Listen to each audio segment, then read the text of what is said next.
शर्म से डूब बनने का मुकाम है। तो एक तरफ हम पाकिस्तान में रुपए के लिए तरस रहे हैं कि यहाँ पे कोई इन्वेस्टमेंट कर दे, लेकिन मज़े की बात यह है कि मुकेश अंबानी साहब जो हैं वो अफ्रीका के अंदर इन्वेस्टमेंट्स कर रहे हैं। सानिया 9 मई की सूरत में हमने देखा है। अब ये जो सानिया 1971 का जिक्र करके बकायदा डराने धमकाने लगे हैं। अब ये टेलीकॉम सेक्टर में घुस रहे हैं, ठीक है, पहले ही घुसे हुए थे लेकिन अफ्रीका में जाके घुस रहे हैं यार। अब आप इमेजिन करें कितनी बड़ी वर्थ।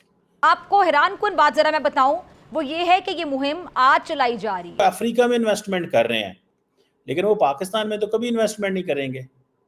वो क्यों करें वो पाकिस्तान के अंदर इन्वेस्टमेंट, क्या है यहाँ पे? तो दूसरी जानिब शहरियों ने यौम मई की अचानक तातील पर हैरानगी का इजहार करते हुए कहा है, बहुत बहुत मुबारक हो कि रोटी 20 रुपए और 16 रुपए की है, आटा कहीं मिल नहीं रहा और दर दर कशकोल लेकर हम फिर रहे हैं, लेकिन हमारे पास बम है। शेख मुजीब पाकिस्तान का गद्दार था और उसने अपने इंटरव्यूज में पाकिस्तान तोड़ने की बकायदा ख्वाहिश का इजहार किया, बार बार किया, सिर्फ एक बार नहीं किया। और ये लोग अब उससे मुहिब्बे वतन साबित करने चल पड़े हैं। हम जा रहे हैं सऊदी अरब, हम जा रहे हैं चीन, हम जा रहे हैं अमेरिका, हम जा रहे हैं यूरोप, पैसे दे दो, पैसे दे दो। आपके पास खाने के पैसे नहीं है, आपके पास सोने के लिए बिस्तर नहीं है, आपने एक क्लाशनिकोव रखी हुई है, तो आपकी इज्जत कौन करेगा? बल्कि अब इससे बढ़कर भी आप देख लें कि मुल्क तोड़ने की बकायदा धमकियां देने पर उतर आए, तड़ियां लगाने पर आ गए हैं। हेलो फ्रेंड्स, जय हिंद। हिंदुस्तान स्पेशल में आपका स्वागत है दोस्तों। भारत में इंटरनेट क्रांति लाने वाले मुकेश अंबानी अब एक टेलीकॉम वेंचर के साथ अफ्रीका में एंट्री करने की तैयारी कर रहे हैं। इसके तहत रिलायंस की एक यूनिट घाना में बेस्ट मोबाइल सर्विसेज प्रोवाइडर तैयार करने के काम में मदद करेगी और 5G ब्रॉडबैंड सर्विसेज को लॉन्च करने में सहायता करेगी। मुकेश अंबानी की रिलायंस इंडस्ट्री लिमिटेड की एक यूनिट रेडिसिस्कोप ये काम करने वाली है। इसके एग्जीक्यूटिव डायरेक्टर हरकिरत से ने सोमवार को बताया कि घाना में नेक्स्ट जेन इंफ्राको या NGIC के लिए अहम नेटवर्क इंफ्रास्ट्रक्चर, एप्लीकेशंस और स्मार्टफोन उपलब्ध कराएगी। NGIC इस साल के अंत तक काम शुरू करने की तैयारी कर रही है। ये घाना में मोबाइल ऑपरेटर्स और इंटरनेट सर्विसेज प्रोवाइडर्स को 5G ब्रॉडबैंड सर्विसेज उपलब्ध कराएगी। हरकिरत से ने कहा कि हमारी कंपनी इस पर आधारित है कि उभरते बाजारों में डिजिटल सेवाओं को सुलभ व सस्ता बनाया जा सके। फिर रियासत को अपनी झूठी अना के आगे झुकाने की ख्वाहिश जो भी है, मैं ये कहती हूँ कि ये नहीं होना चाहिए, ये बहुत गलत है। और इन लोगों को जो गद्दारों को मुहिब्बे वतन बनाकर बकायदा पेश कर रहे हैं, जो मुहाफिजों को, जिन्होंने जानों की कुर्बानियां दी हैं, जिन्होंने अपना सब कुछ वतन के लिए कुर्बान कर दिया, उन्हें ये मुजरिम बनाकर कटहरे में खड़ा करना चाहते हैं। मैं कहती हूँ शर्म आनी चाहिए ऐसे लोगों को जो ये सब कर रहे हैं। अच्छा, मैं मानती हूँ कि कुछ गलतियां हुई होंगी, सब मानते हैं, मगर सवाल ये कि सिर्फ अपनी सियासत बचाने के लिए, मुकदमात से जान छुड़ाने के लिए, इक़्तिदार के हुसूल के लिए, डील की खातिर दबाव बढ़ाने के लिए आप मुल्क की इबादत को दाव पे लगा देंगे। शर्म से डूब बनने का मुकाम है। आप सोचें कि उन्हें जो गद्दार वतन के नक्शे कदम पर चलना चाहते हैं, शेख मुजीब पाकिस्तान का गद्दार था और उसने अपने इंटरव्यूज में पाकिस्तान तोड़ने की बकायदा ख्वाहिश का इजहार किया, बार बार किया, सिर्फ एक बार नहीं किया। और ये लोग अब उससे मुहिब्बे वतन साबित करने चल पड़े हैं। चाहते क्या है ये, क्या मकसद है इनके? सिर्फ एक दफा जेल जाने के बाद अगर ये हालत हो गई है तो आज मैं दाद देना चाहती हूँ नवाज शरीफ साहब को, क्योंकि पाकिस्तानी तारीख में नवाज शरीफ वो शख्सियत हैं जिनसे बार बार इक़्तिदार छीना गया। वज़राए आज़म में सबसे ज़्यादा जेल भी नवाज शरीफ साहब ने काटी, लेकिन आज ये मैं कहना चाहूँगी कि उन्होंने कभी भी मुल्क तोड़ने की धमकी नहीं दी, मुल्क तोड़ने की तड़ी नहीं लगाई, मुल्क तोड़ने की बात नहीं की। लेकिन ये कैसा इनकलाबी लीडर है जो एक बार जेल में जाकर ऐसी बातें करने लगा है कि अब जेल में बैठकर कौम को हमूदुर रहमान कमीशन रिपोर्ट पढ़ने के मशवरे दे रहे हैं।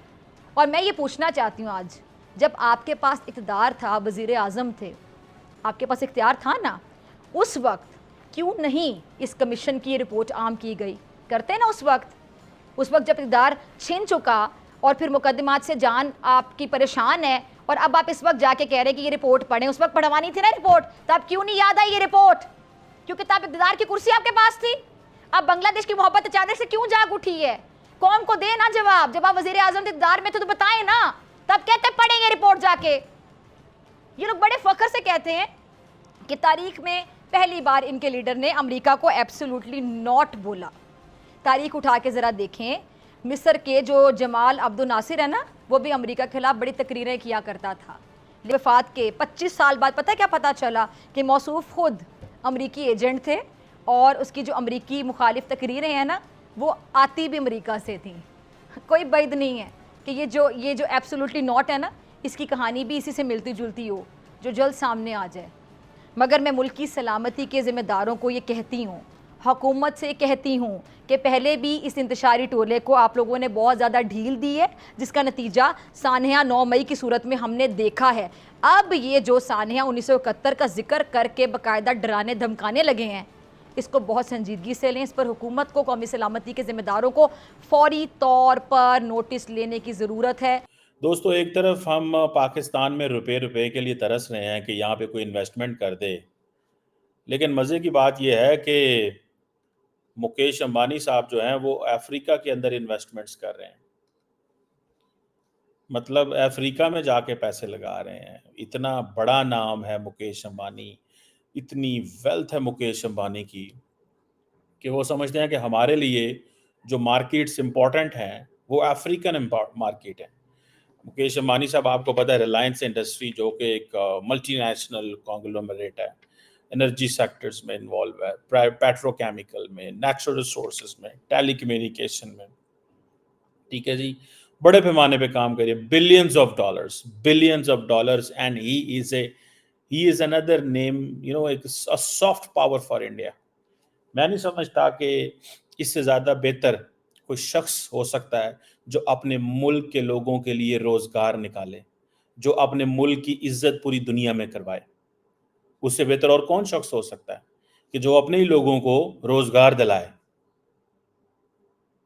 अब जिसे वो कहते हैं ना, एयरटेल जो है वो एक इंडिया के अंदर एक हाउस होल्ड नेम है, ठीक है जी, और अब अफ्रीका के अंदर भी वो बहुत ज़्यादा इसके टेलीकॉम के लैंडस्केप में वो जा रहे हैं, पहले भी मौजूद हैं। और जिसे वो कहते हैं ना कि ये देखें, ये है वो वेल्थ, एक तरफ ये है, फिर दूसरी तरफ अदानी साहब को देखते हैं। उन्होंने सुना है कि 3.5 बिलियन डॉलर जो है वो इकट्ठा किया है।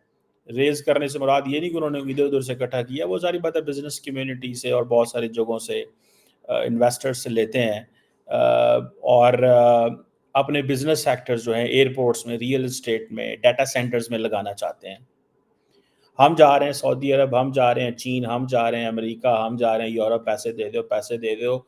देखो क्या किस्मत है साउथ एशिया की। इधर अगर इधर हिंदू मुस्लिम ना हुआ होता, ठीक है, तो आज कराची के बिजनेसमैन ने इंडिया बैठा होना था और मुंबई के बिजनेसमैन ने इस्लामाबाद और कराची बैठे होना था। अब अदानी एंटरप्राइजेज जो है, ठीक है जी, बहुत बड़ा नाम है इस वक्त, इंडियन स्टॉक एक्सचेंज में बहुत बड़ा नाम है, ठीक है जी, और अदानी एनर्जी सोल्यूशन जो है एक अलहदा एक नाम है, ठीक है जी। बड़े पैमाने पे बड़े बड़े पैसे लगा रहे हैं, बिलियनियर्स हैं, और जिसे आप कह लें कि पूरी दुनिया में जाने जाते हैं।